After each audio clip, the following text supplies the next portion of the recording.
Assalamualaikum warahmatullahi wabarakatuh. Selamat pagi dan selamat datang dalam acara sosialisasi sadar pajak bagi siswa SMA sederajat yang diadakan oleh PK Instan bertajuk Pajak Kita untuk Kita. Pertama-tama, marilah kita panjatkan puji syukur kehadirat Tuhan Yang Maha Esa, karena atas rahmat-Nya kita dapat berkumpul pada kesempatan kali ini. Sebelumnya, perkenalkan saya, Syafura Aulia Donina Putri, dari Prodi D3 Pajak Reguler 2018 PK Instan, yang akan membersamai kalian hingga akhir nanti. Pandemi COVID-19 adalah wabah yang berasal dari Wuhan, Cina, yang menyebar ke seluruh penjuru dunia, termasuk Indonesia.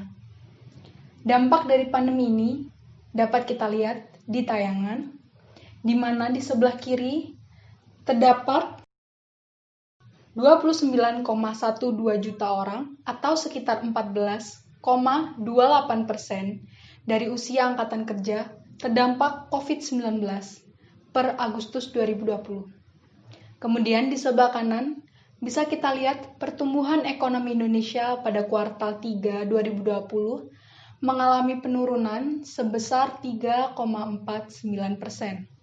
Dapat disimpulkan bahwa pandemi ini berpengaruh cukup besar terhadap kondisi ekonomi Indonesia. Untuk itu, pemerintah Indonesia melakukan berbagai upaya, salah satunya menyusun kebijakan RAPBN 2021 dengan tema Percepatan Pemulihan Ekonomi dan Penguatan Reformasi yang berfokus pada pemulihan ekonomi dampak pandemi COVID-19 dengan mempercepat recovery usaha dan juga melanjutkan penanganan kesehatan serta perlindungan sosial. Yang kedua, melanjutkan reformasi dengan menjaga keberlanjutan reformasi struktural untuk mendukung pertumbuhan ekonomi jangka menengah hingga jangka panjang. Yang ketiga, peningkatan daya saing ekonomi dengan mendorong kapasitas inovasi dan adaptasi teknologi. Yang keempat, akselerasi transformasi ekonomi, mempercepat transformasi industri manufaktur dan mendorong pemanfaatan teknologi tinggi. Yang kelima, pemanfaatan kondisi demografi, meningkatkan lapangan pekerjaan untuk mendorong pertumbuhan ekonomi jangka pendek. Yang terakhir, keluar dari middle income trap secara bertahap dengan perbaikan produktivitas, peningkatan daya saing, dan kualitas SDM tenaga kerja.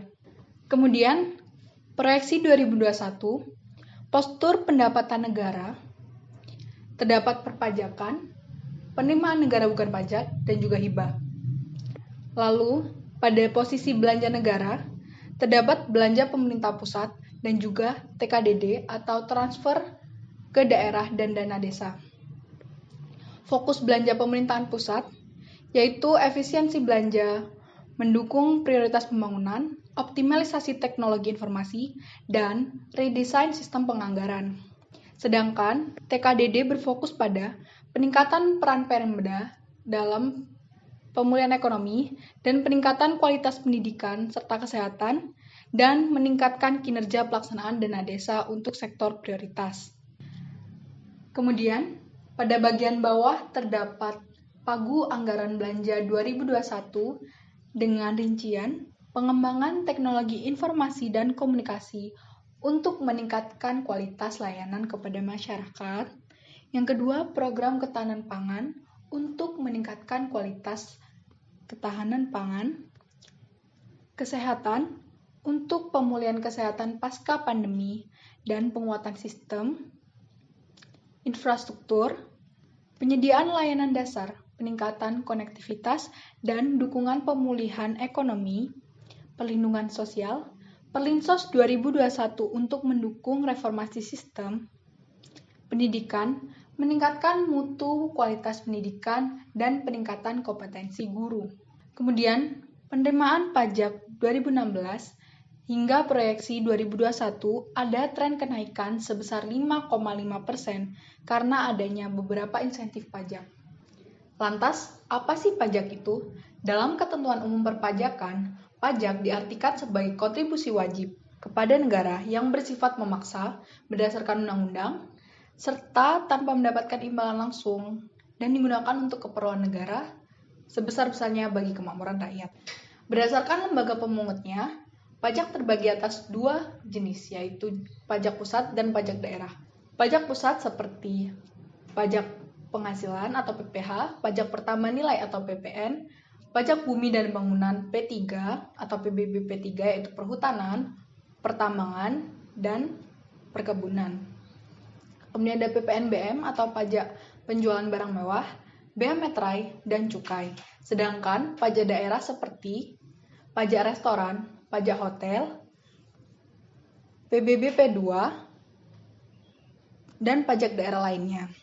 Namun bisa kita lihat di slide berikutnya, realisasi penerimaan pajak pada tahun 2020 per September sebesar 750,62 triliun rupiah atau sebesar 62,6% dari target.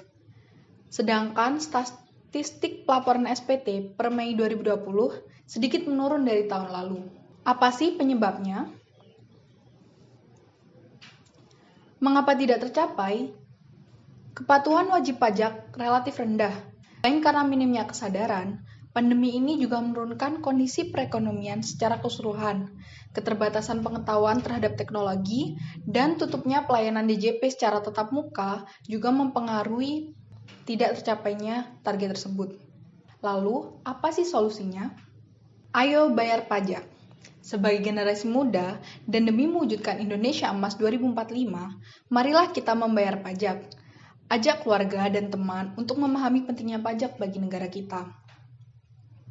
Untuk mengetahui informasi lebih lanjut terkait pajak, bisa dengan mengakses laman www.pajak.go.id dan klik banner belajar pajak. Serta apabila ingin mengetahui terkait penyampaian SPT tahunan, bisa klik menu lapor tahunan. Selain laman tersebut, bisa juga dengan mengakses media sosial Ditjen Pajak RI di Twitter maupun Instagram. Kemudian bisa juga untuk menanyakan di Kering Pajak sesuai call center.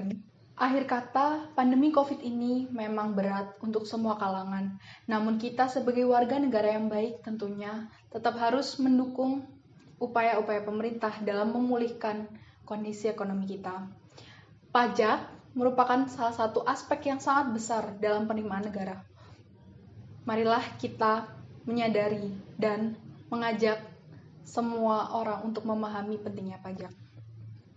Mengutip pesan dari Ibu Sri Mulyani, jangan pernah lelah mencintai negeri ini. Saya, Syafura Auliadina Putri, pamit undur diri. Wassalamualaikum warahmatullahi wabarakatuh.